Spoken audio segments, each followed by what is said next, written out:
Can't wait to see how Panther fans overreact to this one. How's it going, everyone? My name is Colin Winters. I'm the host of Panthers Den, and we are going to go over the Week 6 loss to the Vikings, 34-28.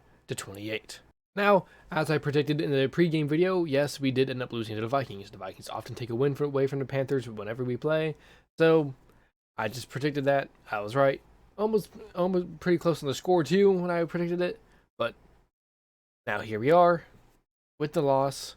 So, what do we have to look forward to? Well, the answer to that is a lot, actually. The next matchup we have is against the Giants. Of course, CMC will not play because he was recently put on injured reserve, as well as our injured safety, Justin Burris. So it will be a little bit longer before we get to them. So we still have a newcomer coming, Stephon Gilmore, someone who should really bring a very nice veteran presence, a veteran presence who has not really lost a step yet, into our secondary. Because I'll be honest, we made Kirk Cousins look like a god. Segueing right into that, we're going to go over the Viking stats real quick. Viking stats were Kirk Cousins for 48 passing attempts, 33 completions, 373 yards, and 3 touchdowns. Holy fuck. Now, a lot of people like to rag on Kirk Cousins, and I mean, Kirk Cousins is not a terrible quarterback by any means, but he's not crazy good by any means. He has a cast around him that makes him look much better than he actually is. And unfortunately, we couldn't play him on Monday Night Football because at that point, I would have given us a win. When it came to rushing, Dalvin Cook carried the ball 29 times for 140 yards and 1 touchdown. DJ Ham carried it 1 for 30. Kirk Cousins had 2 rushes for 16. Alexander Madison had 3 for 10. And then Adam Thielen had 1 rush for 2 yards. So, as well as not being able to stop Kirk Cousins, we weren't really able to stop Dalvin Cook, which, was honestly goddamn terrifying. In the receiving game, we pretty much gave everything to Thielen. 11 receptions for 126 yards and 1 touchdown. Justin Jefferson had 8 for 80. KJ Osborne had 6 for 78. Tyler Conklin had 3 for 71. D.D. Westbrook had 2 for 13. Dalvin Cook had 2 for 3. And then Christopher Herndon had 1 for 2 and 1 touchdown. So it's obvious that our defense, who is usually absolutely phenomenal and is what keeps us in games, and they did keep us in this game for a while and got some crucial stops, but also missed a lot more crucial stops, showing on the fact that even though the game went overtime, and of course stats get, blown up more during that we still weren't able to do enough. When it came to the Vikings' defensive side of the ball, Harrison Smith was as scary as ever with 8 tackles, 1 assisted. Xavier Woods with 4 tackles, 1 assisted. Mackenzie Alexander, 4 tackles. Daniel Hunter, all that. We had some sacks from them. We're just going to go over that. Eric Kendricks had 1 sack. Then we have Armand Watts had another sack. Anthony Barr had half a sack. James Lynch had a full sack. And then Dalvin Tomlinson had that half sack to complete it. So, thanks, offensive line. And also, don't forget the interception that Sam threw to Bashaud Breeland. Going over to the Panthers side of the ball, we're going to see Sam Darnold go for 41 pass attempts for only 17 completions. But we had from 7 to 12 drops on a day. If our receivers had hands, let's give them at plus 10, that's 27 for 41, and that's not bad at all, and probably a lot more yards than 207 yards, and he had 1 touchdown and 1 interception. Chuba Hubbard didn't play a bad game at all, 16 carries for 61 yards and 1 touchdown. Sam Darnold 4 for 48, DJ Moore 1 for 6, Royce Freeman 1 for 3, and then Tommy Tremble had 1 rush that didn't go anywhere. And now the receivers. Everyone's going to give Sam so much shit for this game. I watched the game, and honestly, he had 1 really bad throw, one poorly thrown ball that resulted in an interception, but other than that, it was mostly just drops everywhere. And then good plays and coverage by defense, but then just drops everywhere. Holy shit. Can the receivers not catch for Sam at all? This was in no way Sam's fault, or in no way did Sam lose this game. You could make the argument that he lost the last game with 3 interceptions that were 2 of them just terrible decisions, but honestly, this game, it was not lost by Sam. It was not. It was lost by play calling and just entire team offense, not just a quarterback. In receiving, DJ Moore, of course, tops the receiving, though, with 5 receptions for 73 yards. Ian Thomas, 1 for 41. That was a great throw by Sam Darnold to get that one. Brandon Zylstra, 3 for 32. Shi Smith, 2 for 20. Alex Erickson, 1 for 17. Robbie Anderson had 3 receptions, 11 yards, and 1 touchdown. Robbie Anderson, after getting paid, has pretty much vanished into thin air when it comes to the Panthers offense. But, he also dropped tons of ball this game. But, hey, he got a touchdown, so yay, money's worth it. Fuck. Terrace Marshall Jr. had 1 for 9, Chuba Hubbard 1 for 4, and then Tommy Trimble caught a 2-point conversion. Heath Taylor did pretty damn well. He had 10 tackles on the day. Like, hot damn. I know it's overtime, and, like I said, stats get a little bump up during overtime because you're playing extra minutes, but goddamn, 10 tackles is nothing to scoff at. So, Jermaine Carter had 7 for 3, Jeremy Chin had 7-2, Sean Chandler 6-3, Son Reddick 6-2, AJ Bouye had 6, Dante Jackson 5, Frankie Luva 3-2, Brian Burns 3-3, Sam Franklin 1, Morgan Fox 1-1, Derek Brown 1-1, and that is it. No sacks on the day. And when it came to returns, there's nothing much to talk about by either side, so that's why I just skipped that entirely. Zane Gonzalez was fine when it came to field goals, 2 for 2. That nothing, you can't really ask for that. And then Ryan Winslow, he punted 3 inside of 20. Not bad.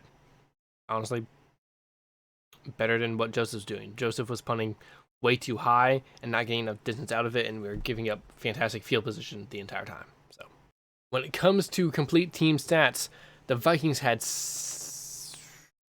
so many. It hurts. 571 total yards to our 306. 373 passing yards to our 188. 198 rushing yards to our 118. And 6.8 yards per play to our 4.5. So yeah, when it came down to it, our team offense just could not get it done. Our defense can't do everything, and that's what I pretty much expected. That's why I expected us to go 3-3, because our defense just can't do everything. They're not magic. They're humans. They get tired. And our team offense, the play calling, O-line play, and the fucking receivers dropping every ball that comes their way, just could not get it done. It's not Sam's fault. But you know what's going to happen? The media's going to go up in riots. I know I, for a fact, am not going to be touching Instagram for a while after this game. 26 first downs to our 20. 17 the 16 third down conversion to our 212. Fourth down efficiency was 2 for 2 for our Panthers.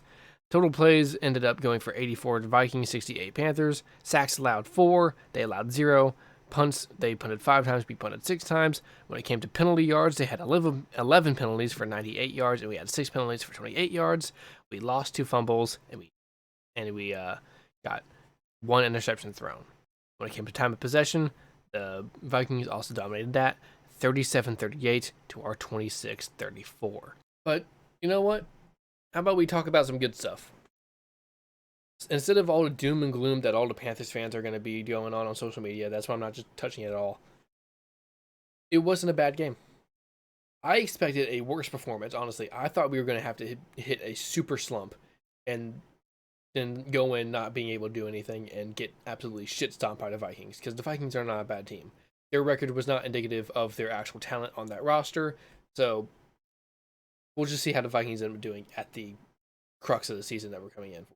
But we did see a fourth quarter comeback from the Panthers, something that we attempted against the Cowboys and just couldn't get done.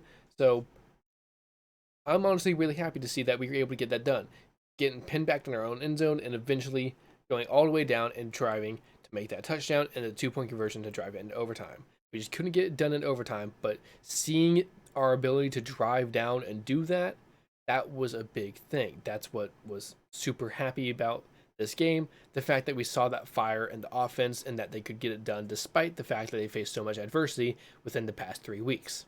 And I just want to shout out Sam Darnold real quick, because no one else is going to do it. Everyone's just going to... I've already seen people complaining about how we shouldn't have traded Teddy. Teddy would have done nothing to help us in this game. Nothing. Look, I understand. There is not much difference between the play or the quality of play between Teddy Bridgewater and Sam Darnold at this moment. Why? Because at the moment, they're very similar level of quarterback.